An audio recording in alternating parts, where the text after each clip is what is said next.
I live in a small coastal town. It's a peaceful place. I've got this routine where I drive down to the local fishing dock in the evenings, especially when I need to clear my head. It's usually pretty quiet there, just the sound of the water and the occasional call of a seabird. Last night was no different, or so I thought. I arrived at the dock around 6 p.m., just as the sun was beginning to set.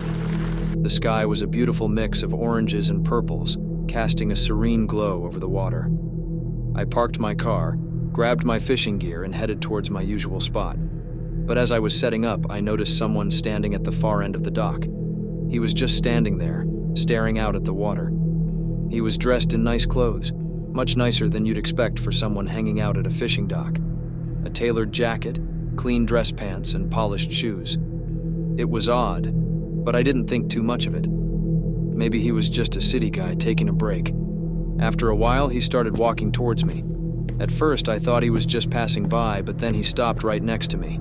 Up close, I could see that he was in his late 30s, clean-shaven, with a sharp, almost unsettling gaze.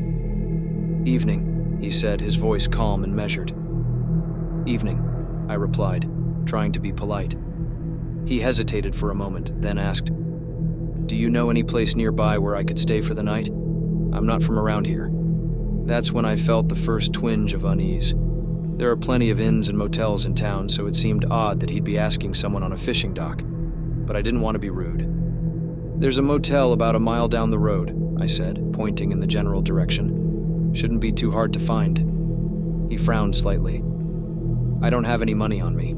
I just need a place to stay for the night." Now, this was getting stranger. He didn't look like someone who'd be out of money. His clothes were practically spotless, and he had this air of sophistication about him. "I'm sorry, but I don't know what to tell you," I said, trying to keep the unease out of my voice. "Maybe you could find someone in town who could help."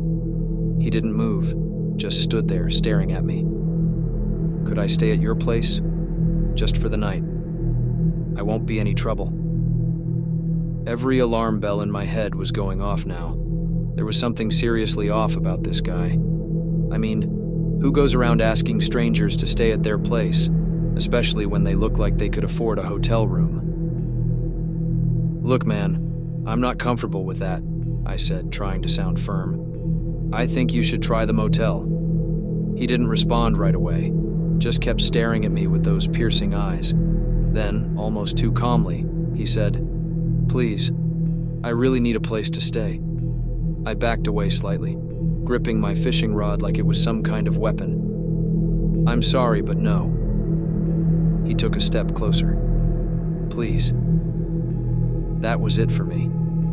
The whole situation felt wrong, and I wasn't about to stick around to see how it played out.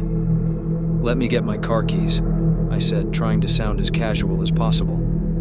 I turned and walked quickly back to my car, my heart pounding in my chest. As soon as I got in, I locked the doors and started the engine. I glanced back at the dock and saw him standing there just watching me. His expression was unreadable, but there was something almost predatory about it.